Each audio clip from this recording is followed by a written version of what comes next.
Nous survolons à présent le centre d'Hokkaido et le parc national de Daisetsuzan, où se dresse notamment le mont Tokachi.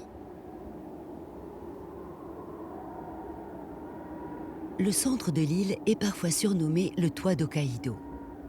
Plusieurs chaînes de montagnes y regroupent les plus hauts sommets de la région, dont 5 dépassent les 2000 mètres. Tous sont inclus depuis 1934 dans le périmètre du parc national de Daisetsuzan, le plus grand du Japon, et dont le nom signifie justement « grandes montagnes enneigées ». Y naissent d'ailleurs les 2 plus longs cours d'eau d'Hokkaido, les rivières Ishikari et Tokachi.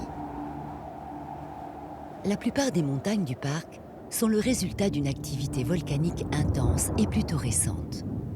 Le Japon est la zone géologique la plus active du monde, à cheval sur 4 plaques tectoniques principales. Comme ailleurs dans le pays, le relief souvent tourmenté d'Hokkaido reflète cette activité. Une activité qui se poursuit encore et toujours.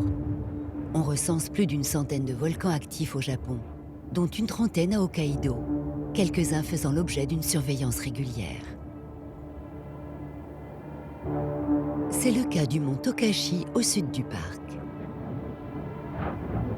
Il se compose en réalité de plusieurs stratovolcans et de dômes de lave imbriqués. Bien que culminant à 2077 mètres, son cratère principal, le Shinkaku, se situe, lui, un peu plus bas.